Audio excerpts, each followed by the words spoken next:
Bom dia a todos. Gostaria primeiramente de cumprimentar e agradecer em especial ao Dr. Miguel Haddad, que muito tem contribuído aí com a Comissão de Ética, compondo a primeira Câmara de Instrução, o Dr. Reinaldo, Bruno e a toda a organização do evento.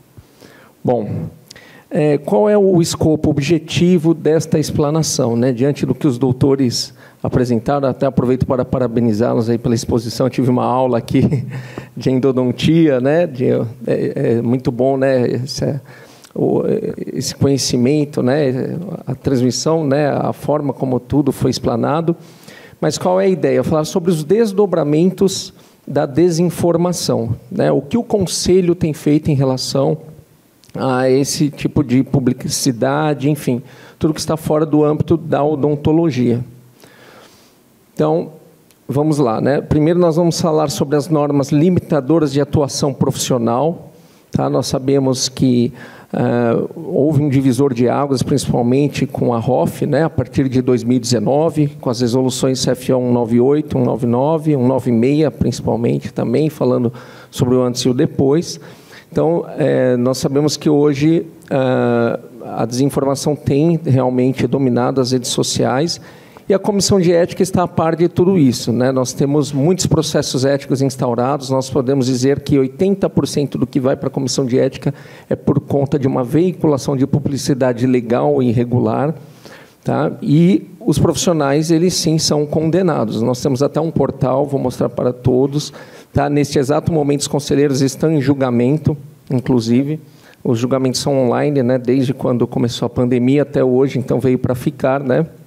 Isso democratiza o acesso ao inscrito e aos pacientes que muitas vezes denunciam esses profissionais. Então, falando primeiramente sobre essas normas limitadoras da atuação profissional, em especial, gostaria de destacar essas resoluções. Então, a Resolução 63 de 2005, a consolidação das normas para procedimentos dos conselhos de odontologia, a Resolução CFO 161 de 2015, que trata das especialidades reconhecidas pelo CFO, a 176 de 2016, que na época ela foi muito questionada, mas ela fala sobre a área anatômica de atuação do cirurgião dentista. Então, nós sabemos que hoje já está pacífico, embora, é claro, que na época houve judicialização e, por conta disso, a Comissão de Ética procedeu ao sobrestamento dos procedimentos administrativos éticos disciplinares. A 198 de 2019, como eu falei para as senhoras e para os senhores, sobre a harmonização orofacial. A 199, que proíbe a realização de terapias denominadas de modulação, reposição, suplementação hormonal. E a 230 de 2020, que veio para delimitar a 198. Então, nós até destacamos o que está proibido. Então, nós temos a lectomia, blefaroplastia, cirurgia de castanhares ou lifting de sobrancelhas, otoplastia, rinoplastia e ritidoplastia ou facelifting. Então, a partir do momento em que o profissional atua fora do âmbito, há consectários. Quais são os desdobramentos? Então, é sobre isso que eu vou discorrer neste presente meeting, sobre os desdobramentos, tanto na esfera administrativa disciplinar, como na civil e na criminal. Hoje, nós temos 24 especialidades na odontologia. E aí, claro que o nosso ponto de partida vai ser o Código de Ética Odontológica em relação ao anúncio de uma especialidade que não é reconhecida pelo Conselho Federal. Mas nós temos hoje uma pós-graduação reconhecida pelo MEC. Só que, se a especialidade não tem o reconhecimento do Conselho Federal de Odontologia, nós temos aí uma infração ética. Então, é por isso que nós vamos iniciar aqui, como eu havia dito, o nosso ponto de partida é o Código de Ética Odontológica. Ele foi, inclusive, instituído pela Resolução CFO 118 de 2012. Eu tive o privilégio de compor o Comitê de Ética para alteração do código, não na época, mas para um novo código. Isso depende muito de uma Assembleia Nacional Conjunta entre os conselhos regionais, com a aprovação do Conselho Federal de Odontologia. A ideia realmente é passar por toda uma reformulação, não só o Código de Ética, como o Código de Processo Ético. E isso abrange, inclusive, um rigor maior quanto às penalidades, que nós sabemos que elas vão desde a advertência confidencial até a cassação, com o ad referendo do Conselho Federal, fora as anuidades. As multas elas podem variar de 1 vez a 25 vezes o valor da anuidade, não só podendo, como devendo dobrar em caso de reincidência. Tá? Então, caso o profissional venha a divulgar uma especialidade não reconhecida pelo federal, ou ele venha a vincular uma publicidade legal ou irregular, ele vai sofrer essas penalidades. Tá? Ele pode, inclusive, até sofrer a cassação. Então, aqui nós sabemos que o código ele tem um capítulo próprio só para o anúncio da propaganda e da publicidade. Muitos confundem, né? Eles acham que não pode divulgar e há outros que acham que podem divulgar tudo, né? Então, para quem conhece a ética Nicômaco, como ele dizia, né? A virtude é o meio termo, né? Então, o código permite, sim, artigo 41, a comunicação e a divulgação em odontologia obedecerão ao disposto neste código. Artigo 42, os anúncios, a propaganda e a publicidade poderão ser feitos em qualquer meio de comunicação, desde que obedecidos os preceitos deste código. Então, vejam, o nosso modelo de publicidade é o francês, né? Então, quer dizer, não é que nem o americano vai lá, tudo que ele faz de melhor, ele expõe no mercado. O francês já é mais moderado, né? Ele é permitida a publicidade, no entanto, com restrições, tá? Para evitar o sensacionalismo, a mercantilização da odontologia, o aviltamento, o aliciamento, entre outras condutas, como, por exemplo, concorrência desleal, etc. Então, aí nós passamos para o artigo 44, e, é claro, as senhoras e os senhores farão aí a devida adequação, né? Eu não vou falar, em geral, eu vou falar de um modo geral, não vou especificar, né, as nomenclaturas, mas nós temos aqui, ó, constitui infração ética, inciso 1, fazer publicidade e propaganda enganosa, abusiva, inclusive com expressão ou imagens de antes e depois, com preços, serviços gratuitos, modalidades de pagamento ou outras formas que impliquem comercialização da odontologia ou contraria o disposto neste código. Claro, muitos vão questionar, mas o antes e o depois não está liberado? Sim, está. A resolução CFO 196 de 2019 revogou esta parte, está em relação ao antes e o depois, claro, desde que não haja sensacionalismo, concorrência desleal, e outras condutas que contrariam o Código de Ética. Tá? Mas vejam, esse conceito de propaganda enganosa e abusiva vem lá do Código de Defesa do Consumidor, que é de 1990, e nós estamos falando de um Código de Ética de 2012. Mas nós vamos chegar lá também, eu vou apresentar o conceito legal do que é essa publicidade enganosa, né, e a abusiva. Tá? Principalmente quando você tem uma divulgação de uma especialidade não reconhecida, ou quando há uma crítica literária, então, quer dizer, a própria literatura odontológica reconhece uma determinada especialidade e vem, muitas vezes, um inscrito contrariar o que já está consagrado na literatura. Então, isso vai ter desdobramento, né? Inclusive, o próprio Ministério Público de São Paulo já foi acionado pelo CROSP em relação a esses profissionais que estão divulgando especialidades e áreas de atuação que estão fora do âmbito da odontologia. Né? Então, como muitos mencionaram a odontologia biológica, há outros. Né? Então, por exemplo, a rinoplastia, a lectomia, tudo aquilo que está na 230. Né? Alguns, até para ludibriar os seus pacientes, eles falam é uma rinomodelação definitiva. Nada mais é do que uma rinoplastia, porque é um procedimento invasivo. E isso está vedado pelo Código de Ética Odontológica, pela Resolução 230 em especial. Tá? Então, nós temos também o inciso 2, anunciar ou divulgar títulos, qualificações, especialidades que não possua sem registro no Conselho Federal ou que não sejam por ele reconhecidas. Então, isso é infração ética. E muitos também questionam, embora o fluxograma quanto às penalidades não esteja aqui, mas existe uma gradação de penas? Existe, mas eu posso aplicar per saltum? O que isso quer dizer? Olha, ele é primária, a primeira vez que aquele inscrito está respondendo, então, necessariamente ele vai ser advertido confidencialmente? Não necessariamente.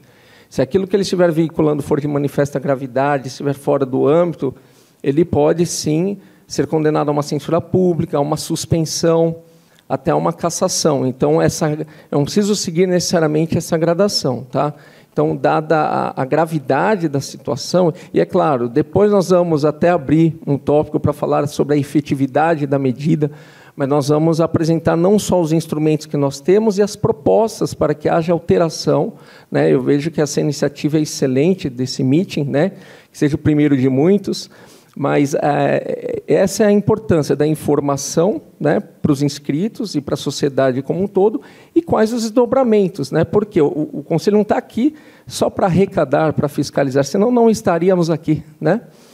Quantos trabalhos não foram feitos pela atual diretoria, pelo Conselho, nos últimos anos, em relação à conscientização, né? Tive o privilégio de ir à USP, lá em Bragança, né? A convite do Dr. Miguel, entre tantas outras instituições, para fazermos um trabalho preventivo, tá? Na graduação, né? Sobre como prevenir processos éticos. Isso vai desde um prontuário impecável, um relacionamento com o paciente, até a publicidade, limites de atuação. Só que, infelizmente, né, não são todos os graduandos que se interessam. Às vezes a gente chega, pasmem, as senhoras e os senhores, às vezes tem menos participantes do que nós temos aqui. Então, a adesão é muito baixa também. E a ética é essencial para tudo. Né? É um absurdo, é triste de ver um profissional indo lá falar, não, o que importa é ganhar dinheiro, sendo que a premissa básica é zelar pela saúde do paciente. Né? Então, nós precisamos voltar às origens. Além de sermos mais conservadores, eu acho que até tradicionalistas, com um conceito mais forte de amor ao próximo, né? De se colocar no lugar do outro. Poxa, eu vou deixar de ganhar muito em dinheiro, mas eu vou ganhar a saúde do paciente, vou recuperá-la. Então, é isso que está faltando. É por isso que vivemos a sociedade em que estamos. Isso não estamos falando só da odontologia, da medicina, do direito, aquela soberba. Mas, na verdade, você está exercendo uma função pública, uma função social, para estender a mão para o próximo e para fazer, né, tudo fluir da melhor maneira possível. Tá? Então, nós temos também outras infrações éticas relacionadas à temática que está sendo apresentada aqui, como, por exemplo, inciso 3º, anunciar ou divulgar técnicas, terapias de tratamento, área de atuação que não estejam devidamente comprovadas cientificamente, vamos dizer, as pseudociências, né? Assim como instalações e equipamentos que não tenham seu registro validado pelos órgãos competentes. Outra, criticar técnicas utilizadas por outros profissionais como sendo inadequadas ou ultrapassadas. Então, isso também, por si só, já é uma infração ética, né? Inciso 8º, infelizmente, está em alta, não, é a melhor clínica, essa clínica é a única que atua em tal especialidade que nem reconhecida pelo federal é. Então, você tem induzir a opinião pública a acreditar que exista reserva de atuação clínica em odontologia. Tá? E isso nós estamos falando só do Código de Ética Odontológica. Aí, quando nós passamos para o Código de Defesa do Consumidor, por que isso? Porque na relação entre o cirurgião dentista e o paciente há uma relação de consumo. Tá, no caso do advogado, no meu caso, não se aplica o Código de Defesa do Consumidor, tem uma legislação específica. Mas, em se tratando dos profissionais da saúde, nós aplicamos o Código de Defesa do Consumidor. E ele é claro em falar sobre os direitos básicos que o consumidor tem. Então, nós temos aqui o artigo 6º, inciso 2, um direito básico que todo consumidor tem, a educação e divulgação sobre o consumo adequado dos produtos e serviços, asseguradas a liberdade de escolha e a igualdade nas contratações. Vejam, para que o paciente tenha, no caso o consumidor, tenha essa liberdade de escolha, ele precisa do conhecimento. Né? Nós dizemos que, em se tratando de tratamento odontológico, na Comissão de Ética, 80% das denúncias que recebemos não é pelo tratamento em si. Muitos profissionais até seguem o que está na literatura, mas é por falta de informação. Né? O doutor Miguel tem experiência nisso também, né? Das audiências, de nós depararmos com a falta do termo de consentimento livre esclarecido. Né? Então, e é claro, quando eu deixo de esclarecer qual é a especialidade que está em questão, ou quando eu divulgo uma especialidade que não tem esse reconhecimento científico, não tem esse reconhecimento pelo federal, eu estou induzindo o paciente ao erro, e isso por si só já é uma infração ética e tem seus consecutários na esfera civil e criminal. E quando eu falo civil, tem a ver com o direito do consumidor. Eu não falei aqui do direito civil, porque aquele que causa dano a outrem deve responder por isso, pelo princípio da especialidade. Aqui tem uma relação de consumo. Mas muita coisa também vem do Código Civil, e é claro, a partir do momento em que o profissional descumpre com o dever de informar, ele por si só vai ser condenado civilmente. E são indenizações que podem chegar a valores muito altos. Tá? Então, às vezes as pessoas falam, isso aqui não dá em nada. Eu falo, a conta chega. Né? Não é no Pix nem no débito, é no crédito. E a vida é isso. As pessoas acham a corrupção, uma hora, né? Churchill já dizia, pode, né, enganar um pouquinho aqui, ali, mas chega uma hora que você não consegue enganar mais. Né? Então, a verdade, ela vem, não há meias-verdades, né? E aí, quando ela vem, o resultado, ele indiscutível, né? E às vezes as pessoas acham que é só no financeiro, mas não, isso abrange saúde, questões familiares, então tem seus desdobramentos, sim. Tá? Aqui também, inciso 3, que vai ao encontro do que estávamos falando sobre o dever de informar também, né? A informação adequada e clara sobre os diferentes produtos e serviços, com especificação correta de quantidade, características, composição, qualidade, tributos, incidentes e preço, bem como sobre os riscos que apresentem. Então, quando nós falamos lá do Código de Ética, sobre os riscos, alternativas, propósitos e custos, vem aqui do Código de Defesa do Consumidor. Por isso que nós temos praxe, né, o Conselho falar que o Código de Ética serve para proteger o próprio inscrito. Porque se ele seguir o que está aqui, ele não vai parar na Comissão de Ética. Né? Não tem como. E, é claro, os que foram notificados pela fiscalização, pode acontecer, olha, faltou, não é especialista, acabou colocando, não colocou que era clínico geral, ou faltou o número do CRO. Para isso que o Conselho está em uma fase de teste piloto de implantação de um núcleo de regularização ética, então o profissional muitas vezes não cumpriu, né, o fiscal foi lá, notificou, não cumpriu, em 30 dias a comissão de ética chama e faz um contato via WhatsApp, faz por celular, porque não faz sentido, né, a taxa de congestionamento já é alta, como o doutor muito bem falou, a questão do quadro de pessoal, recursos humanos para você fiscalizar, né, o território, né, não só brasileiro, mas o próprio estado de São Paulo. Então, realmente, há necessidade de mais recursos humanos. Essa é a razão pela qual investe-se muito em aspectos preventivos, como palestras. Né?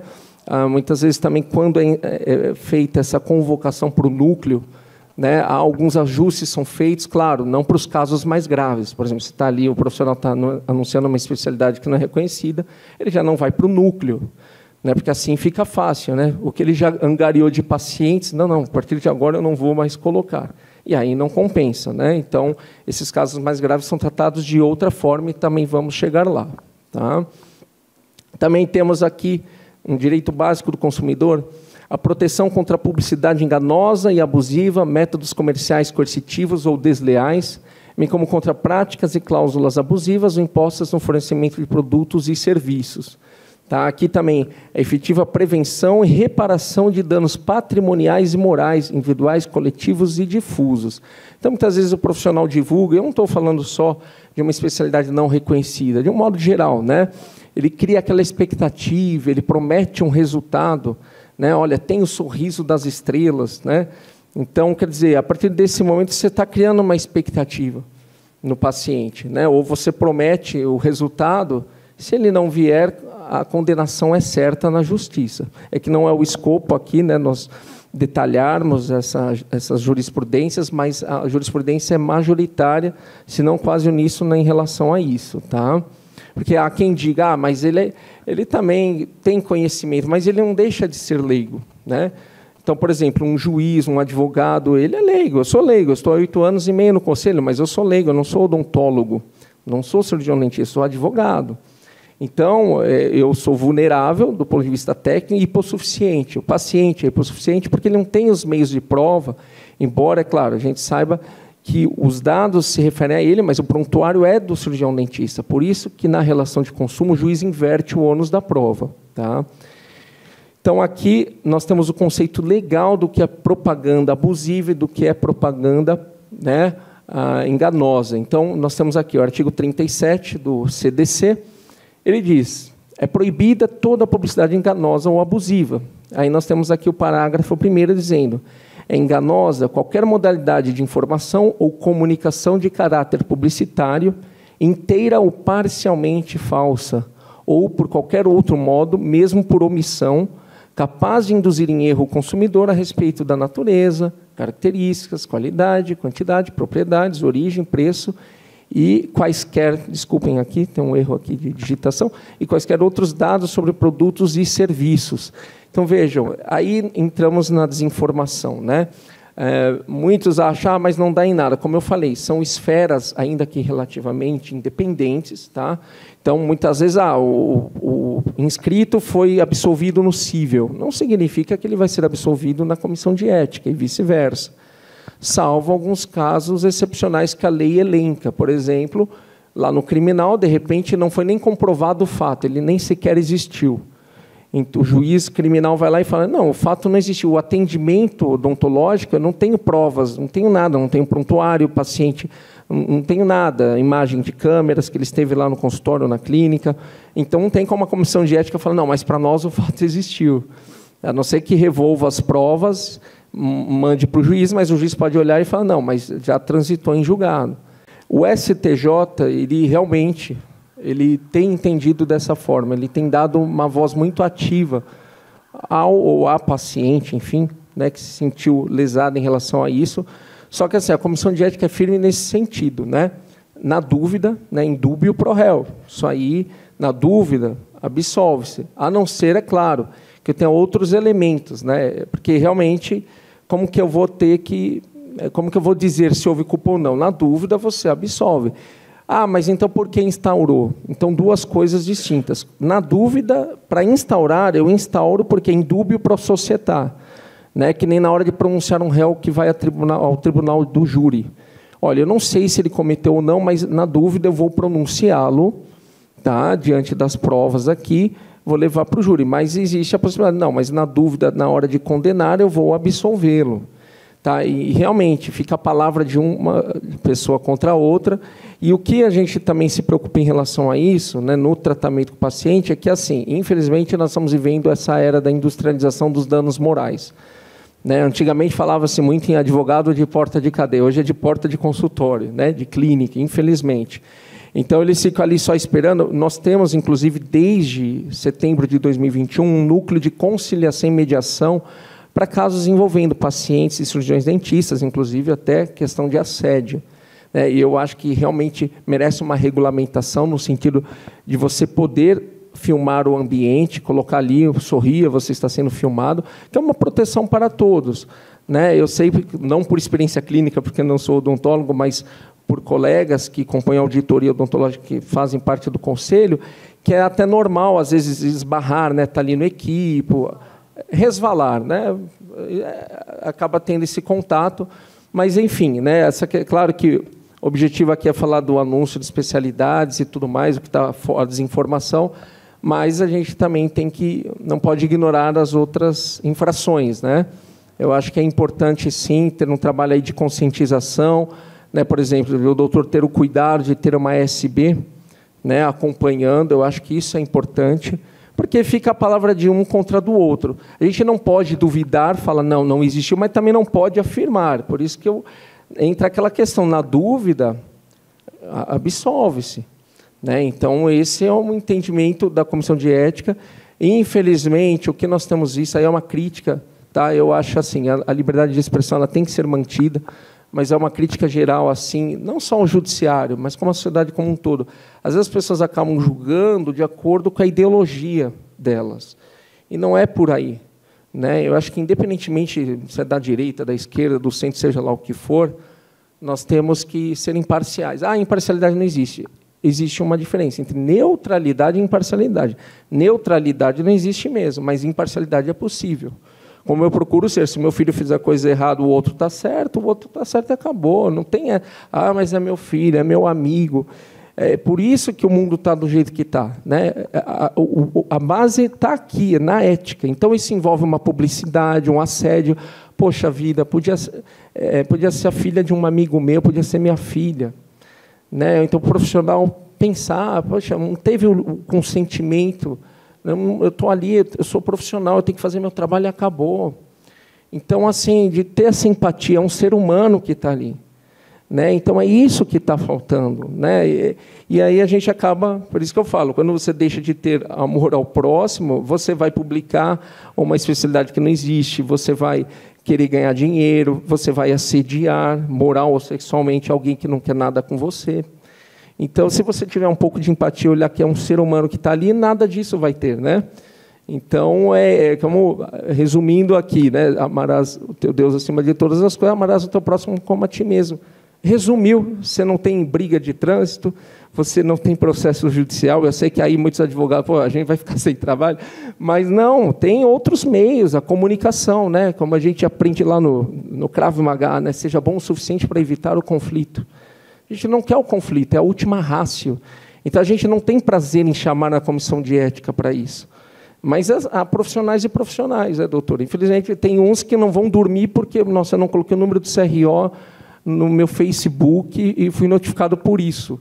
E tem outro que vai anunciar uma especialidade ali, vai contrariar aí uma especialidade que tem mais de 100 anos de história e vai dizer, isso tudo que a literatura diz, esquece, está tudo errado. Então, infelizmente, nós temos os extremos. Tá? Mas depois nós vamos abrir para debates, perguntas, a gente vai conversar ainda sobre isso. Mas obrigado aí pela participação, doutor Dixon. Então, dando continuidade aqui, até pelo avançar da hora, né? Nós temos o parágrafo 2º, né, que fala que é abusiva, dentre outras, a publicidade é discriminatória de qualquer natureza, a que incite a violência, explore o medo ou a superstição. Acreditem ou não, eu fiz um tratamento de canal há 3 semanas, e é claro que eu estou convicto da eficácia, da eficiência do trabalho do profissional. E aí você fica pensando, imagina um leigo ouvindo que não, tudo isso aí pode dar um problema, então isso pode explorar o medo, né? Nossa, eu posso vir a óbito, eu posso ter uma neoplasia, né? Então, nós que estamos bem informados, estamos tranquilos, mas e o leigo, né? Então, aqui, ou que seja capaz de induzir o consumidor a se comportar de forma prejudicial ou perigosa à sua saúde ou segurança. Realmente. Então, não vou fazer o tratamento. Então, ele está se expondo. Né? Então, vem muito ao encontro do que nós estamos discutindo neste meeting. Tá? Aqui também, para os efeitos deste código, a publicidade é enganosa por omissão quando deixar de informar sobre dado essencial do produto ou serviço.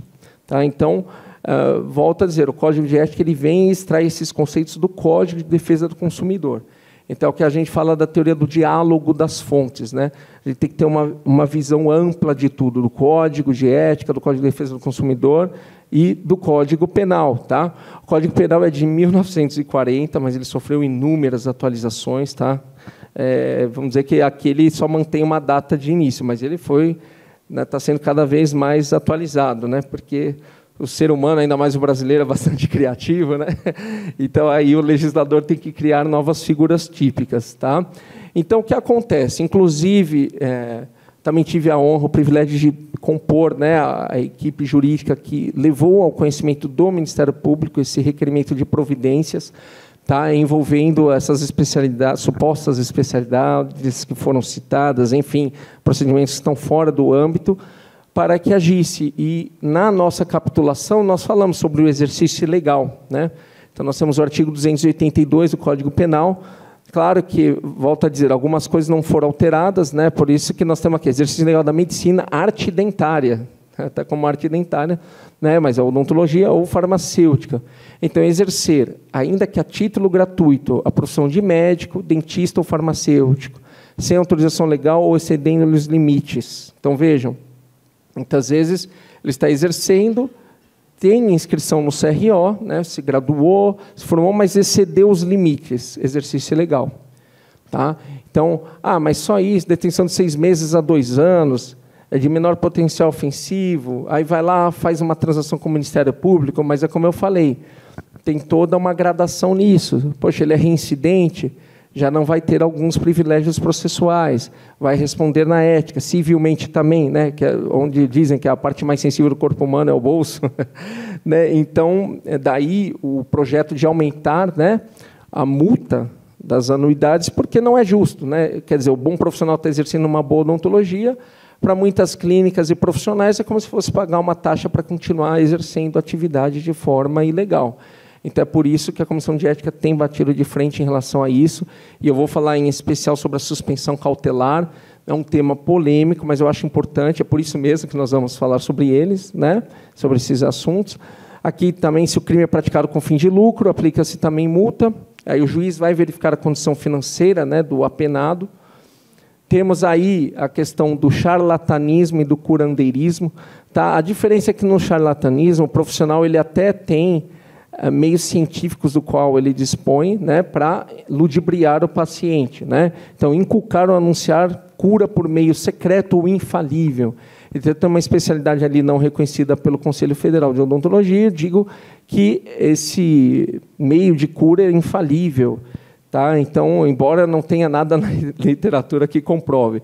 Então, tem aqui a pena, né, ele vai ter a sua liberdade, né, restrita, né, pode chegar a 1 ano e multa, A gente sabe, como eu falei, tem a transação penal, tem a suspensão condicional do processo, né? Vamos dizer que isso acaba, de uma certa forma, facilitando, né?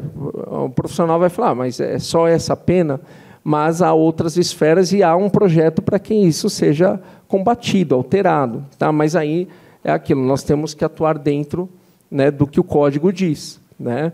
Às vezes nós vamos olhar, não, ele merecia pelo menos uns 5 anos, uns 10 anos ali, mas o Código vai lá e limita a 1 ano. O próprio curandeirismo, né? Prescrevendo, ministrando ou aplicando habitualmente qualquer substância, usando gestos, palavras ou qualquer outro meio. Então, isso aqui não tem nada a ver com ciência, né? E fazendo diagnósticos, sem ter conhecimento para tal. A detenção é de 6 meses a 2 anos. E se o crime é praticado mediante remuneração, a gente fica também sujeito à multa. Então, vejam, esse requerimento de providência junto ao Ministério Público, né, que inclusive houve um termo de cooperação com o CROSP, a fim de combater, né, e quando nós falamos de combater, não é só o exercício ilegal em si, mas a desinformação, né, porque isso está afetando direitos difusos e coletivos. Então, eu não estou falando só de um direito individual homogêneo, não estou falando só daquele paciente em si, estou falando da sociedade como um todo. Né? A pessoa vai lá, ela entra no site, entra nas redes sociais, ela acaba sendo ludibriada por isso. Né? Ah, mas, poxa, as pessoas deveriam ser mais cautelosas, é verdade.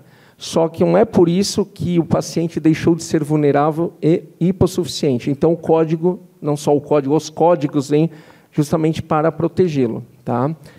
E aí, passando aqui para metade, aí, acho que até a reta final da nossa apresentação, eu vou falar sobre o procedimento de suspensão cautelar. Tá?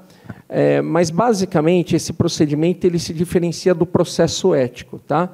No processo ético, eu recebo a denúncia. Tá? Então, assim, a porta de entrada, eu tenho a fiscalização, né, para casos de publicidade ilegal, irregular, exercício ilegal, violação a normas de biossegurança, falta de atualização cadastral, entre outros, né? Por exemplo, atuação fora do âmbito. E tudo isso depois vai para a comissão de ética. Eu vou apresentar os números depois. E temos também as denúncias feitas por pacientes. E, às vezes, essas temáticas vão se reencontrar. Em que sentido? Às vezes, o paciente passou por um tratamento, por uma especialidade, né, por um profissional que divulgava uma especialidade não reconhecida, teve um problema de saúde, tá, e ele levou isso à comissão de ética. Então, nós temos, claro, diligências complementares que vão compor aí o procedimento fiscalizatório para dar subsídio para a comissão de ética apurar esses fatos e levar elementos ao plenário para que o plenário possa julgar esse profissional. Tá? Aí muitos falam, mas o conselho, porque o conselho ele está aqui para fiscalizar, para supervisionar a ética profissional odontológica. Então, muitos acabam confundindo com a figura de uma associação, de um sindicato. A ideia é fiscalizar. Então, é uma lei federal que instituiu. Nós temos de odontologia, de farmácia, de medicina, e por aí vai, justamente para isso. Né? É como o DETRAN, né? Querendo ou não, imagina se não tivesse fiscalização no trânsito. Né? Se tendo, é um caos, imagina se não tivesse. E, em relação às profissões também, tem que ter um órgão fiscalizador. E aí é claro que muitos, né, já judicializaram, mas o percentual é muito baixo dos que lograram êxito, dos que conseguiram ganhar na justiça, porque aqui eu tenho o interesse individual do inscrito, de atuação, e eu tenho interesse da coletividade. E aí, embora alguns doutrinadores questionem, relativizem, né, tudo hoje as pessoas falam que é relativo. Não, há absoluto sim. E uma das questões, a supremacia do interesse público sobre o privado. Entende? Quer dizer, eu tenho um profissional, ele tem a liberdade de agir dele, mas ele está fora do âmbito da odontologia, eu tenho uma coletividade. Hoje foi um paciente que faleceu, e amanhã? Quem vai ser a próxima vítima? Né? Então, a gente tem que tomar esse cuidado, por isso que o Conselho Federal de Odontologia instituiu o procedimento de suspensão cautelar, instituído pela Resolução CFO 237 de 2021. Mas vejam, essa suspensão cautelar não é só para quem atua fora do âmbito, mas para quem divulga, ministra cursos, ou que, de uma forma ou de outra, contribui para que essa desinformação seja propagada. Tá? Então, vamos dizer assim, em vez de eu instaurar um processo, chamar para audiência, A profissional vai lá, apresenta a contestação, a defesa dele, aí a comissão envia, faz um parecer final, manda para julgamento, ele vai ser suspenso cautelarmente. Ah, mas e o contraditório e a ampla defesa? Eles só ficam diferidos. É como se, olha, você vai poder se defender, mas é o famoso para tudo. Diante de uma incerteza científica, por exemplo, no direito ambiental, nós temos o princípio da precaução e o princípio da prevenção. Então, eu vou fazer um estudo de impacto ambiental, eu estou diante de uma dúvida, eu não vou autorizar, eu não vou licenciar aquela obra. Eu estou falando de uma obra que pode pôr em risco, né, de repente, né, as pessoas que estarão ali alojadas podem sofrer, né, perdas, podem até vir a óbito. Então, diante de uma incerteza, eu não vou autorizar, o alvará não vai sair. E na odontologia, menos ainda vai ser diferente. Eu estou falando da saúde do ser humano. Aí o federal que vai acontecer. Tá? Então, quais são as hipóteses? Suspensão cautelar do cirurgião dentista, cuja ação no exercício de sua profissão. Então, vejam, como eu falei, eu não vou ter um processo ético que vai seguir um rito ordinário, em que passa pelo presidente da comissão, ele apura, ou pela Câmara de Instrução, ele ouve as partes, junta documentos para depois sair uma decisão do plenário. O plenário vai queimar todas essas etapas, por quê? É algo urgente, ele está atuando fora, vamos suspender cautelarmente. Tá? E aí, quais são as hipóteses? Quando colocar em risco a saúde e a integridade física dos pacientes. Então, eu estou diante de um caso, muitas vezes, em que, olha, não é a primeira, nem segunda, nem terceira, é a 10ª vez que acontece uma questão aí que está colocando em risco a saúde e a integridade do paciente, que esteja na iminência de fazê-lo. Às vezes, o profissional vai ministrar um curso daqui a 10 dias, daqui a uma semana. Então, vamos lá, a fiscalização vai lá, vai notificar para suspender, para tirar do ar imediatamente, porque senão ele vai ser notificado, vai encaminhar para a comissão de ética. E, é claro, a comissão de ética, vendo que é caso de suspensão cautelar, já encaminha para o plenário, tem todo um assessoramento jurídico, tá? E aí os conselheiros farão essa reunião plenária, farão essa suspensão cautelar. E aí o profissional vai receber um ofício para entregar a carteira. Ah, mas é digital. Ah, mas, né, e a efetividade da medida? Porque o poder de polícia do conselho ele existe, mas ele é mitigado. O conselho não consegue chegar lá e lacrar o estabelecimento com uma vigilância. Por isso, seguindo o disposto na Lei 4.324 de 64, que o conselho conta com essa parceria com a vigilância sanitária, né? Assim como nós estamos acionando o Ministério Público. Então, cada um na sua área, né, na sua atribuição, na sua competência. Tá? Cessar ato em desacordo com o bom conceito da profissão, proibindo o exercício regular da atividade do profissional. Tá? Não possui natureza punitiva, tá? Porque depois da suspensão, se o federal homologar, volta para o Conselho Regional e o Conselho instaura o processo. Então, essa é a diferença. Ele é um procedimento mais célere, o fiscal vai lá, o conselho vai oficiar a vigilância, vai oficiar o federal, o profissional vai ter, sim, a possibilidade de recorrer para o federal. Posso dizer que 100%, tá, do que foi para o federal homologou. Não teve uma, foram 56 suspensões cautelares de 2021 para cá, então não teve uma que o federal não homologou. Então veio, nós instauramos e muitos já foram condenados. É que eles acabam recorrendo para o federal e por uma questão de gestão, porque pela Lei 9784, o Conselho até poderia cobrar essas anuidades de imediato, mas quando tem o recurso, o Regional de São Paulo costuma dar efeito suspensivo, porque, de repente, vai chegar lá, o federal vai reduzir. Por exemplo, o Conselho condenou a 25 anuidades, o federal acha, não, vou reduzir para 20. Então, imagina, ele pagou as 25, aí o Conselho vai lá, devolve as outras 5. Então, assim, tem todo um trâmite, mas tudo dentro da legalidade. Tá? Isso aqui tem previsão na lei, inclusive, dessa resolução. Nós citamos o artigo 45 da Lei 9784 de 99, que é a lei que rege os processos administrativos na esfera federal. Tá? Nós falamos que é um poder geral de cautela. Então, aqui, o cabimento. Quais são as hipóteses? Aí nós temos 4 hipóteses, tá? Em que a suspensão cautelar poderá ser aplicada. Quando o cirurgião dentista realizar procedimentos, tratamentos ou prescrições vedados ou não reconhecidos como exercício da odontologia. Então, cai tudo nessa questão que nós falamos, né, da odontologia integrativa, biológica, etc. Fora os outros procedimentos que estão fora, né, que estão vedados pela 230. Ultrapassar os limites da competência legal da profissão. Então, eu tenho ali, né, até o ocioide, até o tragos. A partir do momento que ultrapassa, está fora, suspensão cautelar. praticar ou acobertar exercício ilegal da profissão. Já tivemos um caso de um responsável técnico, então, quer dizer, o RT, ele não sabia que o profissional comissionado, na verdade, assim, não tinha nem o CRO, não tinha o provisório. E aí, eu não sabia, mas sem querer também é falta, né? Que nem no futebol, né? Eu não queria derrubar, mas derrubou. Era o último homem e foi expulso ainda. Então, aqui também, né? O acobertamento do exercício ilegal. Então, isso é grave. Realizar, aí entra, ministrar, patrocinar ou divulgar cursos das condutas previstas na linha A e B. Então, a própria divulgação do curso, porque você está divulgando, propagando um conhecimento que vai de encontro à literatura odontológica, que vai de encontro ao que o Conselho Federal de Odontologia, né, consolidou como sendo especialidade ou não. Então, nós temos aqui o despacho, como eu falei, né, o relatório da fiscalização tem que ser bem detalhado. Né, então, nós temos ali um despacho do presidente da Comissão de Ética com remessa ao plenário, porque, vejam, o plenário ele é composto pelos seus 10 conselheiros. Claro, nós temos 5 efetivos e 5 suplentes. A Comissão de Ética são 6 desses 10 conselheiros. Então, isso é enviado para o plenário, e aí, claro, pode ser por unanimidade ou por maioria de votos. Né, nós vamos ter um relatório detalhado, tá? Nós vamos fazer esse relatório com base no procedimento fiscalizatório, e aí depois tem uma ação motivadora e elementos probatórios, ou seja, uma prova inequívoca da conduta do profissional. Então, muitos vídeos que, né, estão ali rodando nas redes sociais, né, a divulgação, artigos, enfim, tudo isso já é um elemento probatório para a suspensão cautelar. E aí o plenário, bastando a maioria de votos, ele suspende o profissional por até 30 dias, podendo, se necessário, ser prorrogada pelo plenário, em caso de descumprimento da medida pelo profissional. Tá? Então, se ele descumprir, vai ser prorrogada.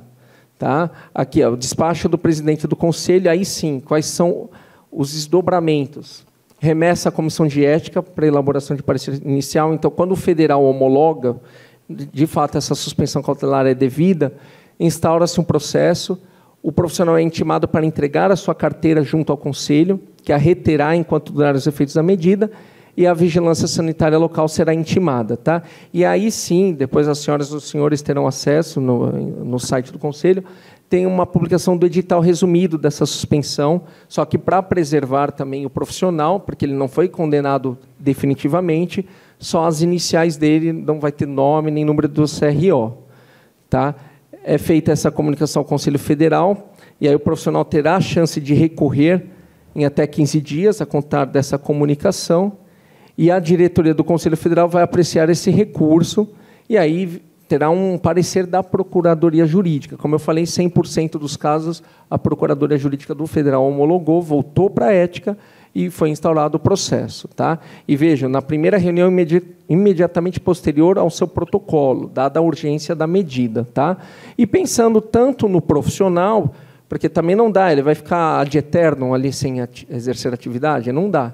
E em relação ao paciente, olha, nós precisamos definir, está dentro, está fora, porque algumas coisas até são polêmicas, mas se não tem o reconhecimento do federal, ninguém melhor do que ele para dizer se está dentro ou fora do âmbito. Atenção, aí nós temos aqui, qual que é o elemento essencial para a suspensão cautelar? Uma prova inequívoca da conduta do profissional. Então, é claro, é um jogo de xadrez, né? Porque se o profissional não divulga, como que ele vai angariar pacientes? Mas se ele divulga, ele é autuado. E se não for pela divulgação, pode ser por outro meio. Às vezes o fiscal, numa diligência de rotina, ele acaba flagrando, ele acaba verificando que ali há um exercício ilegal. Então, se houver essa prova inequívoca, isso é transmitido para a Comissão de Ética através de um relatório detalhado, tá? E aí nós vamos ter subsídio para dar andamento à suspensão cautelar. Tá? E poderá ser revogada a qualquer tempo essa suspensão pelo plenário do Conselho, por meio de decisão fundamentada. Por exemplo, de repente o federal foi lá e reconheceu. Não, isso aqui está dentro, e aí? Né? Então, né, temas polêmicos, por exemplo, peeling de fenol, platismoplastia e tal procedimento, enfim. De repente o federal vai lá, tá? Ele vai lá e diz, não, está fora. Tá? E aí é instaurado o processo, como eu havia dito, e quando realizados no âmbito do serviço público, também deverão ser informados ao órgão empregador para a adoção das medidas cabíveis. Tá? Então, tem o relatório, votação do plenário, só um resumo: suspensão por 30 dias, entrega da carteira, recurso para o federal, instauração de processo ético. Tá? Então, nós temos aqui, além da vigilância do Serviço Público de Saúde, esse profissional, né, atua, né, no serviço público, e a publicação do edital. Tá? Deverá contar apenas as iniciais do nome do profissional, constar, tá? Desculpem o erro ali, e onde no site do Conselho. Tá? E agora, só para a gente finalizar mesmo, nós temos, como eu falei, até hoje, 56 cautelares que foram aplicadas pelo regional e homologadas pelo Conselho Federal. Tá? Ao clicar ali, as senhoras e os senhores poderão ver o edital resumido de cada decisão. Tá? Vamos dizer que cada setor ali, principalmente atividade fim, você vê ali inscrição e registro, ética e fiscalização, tem como se tivesse cada uma página ali. No canto inferior esquerdo vai ter ali ética, clicando ali vai ter suspensão cautelar. Tá? Então, aí nós temos aqui os números dando seguimento. Olha, claro que no ano de 2020 a 2021, nos anos, né, nesse biênio, foram 24 cautelares, de 2022 a 2023, 22, e recentemente 10. Né? É aquilo, porque os profissionais, nós temos, por exemplo, redes e clínicas, né, grandes, enfim, muitos se adequaram. Por quê? Foi feito um mutirão, instaurou-se muitos processos, então eles foram se adequando. Agora, aqui é por uma questão, às vezes, de divulgação de cursos que foram cancelados, então houve uma redução até significativa. Né? Mas é claro que a fiscalização ela é contínua, né? Então, às vezes, as outras formas de driblar que vão surgindo, o Conselho está sempre ali se atualizando para conseguir penalizar os responsáveis, tá? Por essa desinformação. Aí nós temos, né, quase 50-50 aqui, né? Por exemplo, dos últimos, no último biênio, né? Desses aí, não, de todos, né? 56. Então, metade, né, 25 entregaram as carteiras, os outros não, e aí vai ter consequência. Porque, por exemplo, vai ter que ser instaurado o processo depois. Aquele que entregou, mas atuou fora, 20 anuidades. Aquele que não entregou, nem sequer foi na audiência, deu as costas para o Conselho, 25 anuidades. E depois, então, tudo vai ter... Poxa, ele veio na audiência, entregou a carteira, regularizou, assinou um termo de compromisso, já reduz a anuidade. Então, tudo isso... Né, tem essa proporcionalidade que é observada pelo plenário do Conselho. Tá? Em relação à demanda judicial, vejam que 5 houve a concessão de liminar, nós temos 12 casos na Justiça, 7 o juiz não concedeu, e muitos que foram concedidos, o tribunal foi lá e revogou a medida, tá? Cassou a liminar, porque isso não é científico, né? Você não tem, mas ele tem a liberdade, mas vai colocar em risco? Eu duvido que se talvez fosse, né, com data máxima vênia, ao magistrado, se fosse um parente dele, né, que de repente pudesse vir a óbito, ele iria permitir isso. Então, a gente tem que ser convicto naquilo, a gente não pode ser paradoxal, né? Independentemente da ideologia, seja lá o que for, eu acho que tem que pensar no geral mesmo, a supremacia do interesse público sobre o privado. Tá? Mas aí é uma opinião minha, tá? Só para constar. Então, aqui também, né, vejam, olha, o número é de 21 casos, 16 foram improcedentes os pedidos para tentar derrubar a suspensão. Por isso que eu falo, todos nós, não só os leigos, mas os profissionais da odontologia, nós temos que tomar muito cuidado com as fake news mesmo, porque muitos... Quer dizer, o profissional já teve um caso, acabou, não vou citar nome, claro, mas acabou de ser julgado, aí ele vai lá e coloca no Instagram, olha, meu escritório lá de advocacia foi lá, cassou a liminar. Eu falei, nossa, qual o segredo desse escritório? Porque eu já fiz, né, eu já entrei com ação judicial em plena madrugada, né, em benefício da minha avó, na época, o convênio não queria cobrir um procedimento, mas esse foi rápido, hein, porque não tem 15 minutos que acabou o julgamento. Né? Então, a desinformação, derrubou nada, entendeu? E se derrubar, o tribunal vai lá e reforma. Órgão colegiado, às vezes é um juiz, mas quando vai para o colegiado são 5, são 10. Né? Então, quanto mais democratização, melhor. Eu vou ter vários pontos de vista. Tá? Então, 16 desses 21 casos foram improcedentes. Em 3 até foram procedentes, mas houve indeferimento da tutela. Nulidade da resolução quase 0, sentença indisponível. Tá? Aqui só outros números. Hoje nós temos 186 mil inscritos só no estado de São Paulo, dos quais 115 mil são cirurgiões dentistas, então entendam o porquê da alta demanda. Recebemos uma média de 2.500 a 3.000 expedientes por ano. Tá? Então, é uma demanda muito grande. Tá? Por exemplo, bem rápido, doutor Miguel, aqui de dezembro de 2022 a novembro de 2024, atualizadíssimo, foram 10.752 análises pela Comissão de Ética. Muitos foram arquivados, o profissional foi lá e cumpriu, houve perda do objeto, mas aqui é o número de processos para instauração de processo. Tá? Então, é um número muito expressivo, né? E podemos dizer que mais de 80% envolve publicidade, muitas delas fora do âmbito da odontologia. Tá?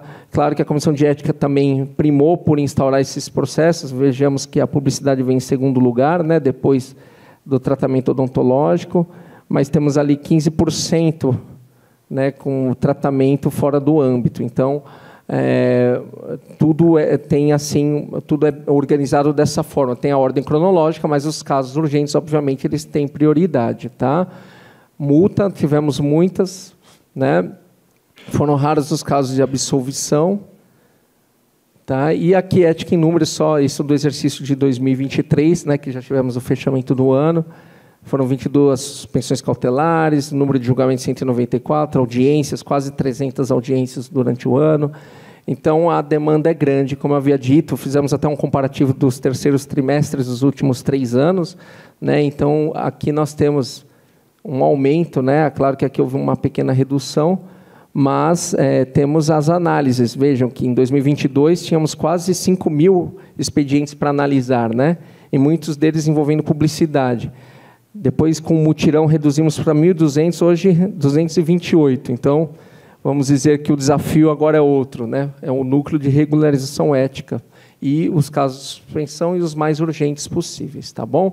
Então, sigam o CROSP nas redes sociais, nós temos o site, o Instagram, o Facebook, o YouTube, o Telegram.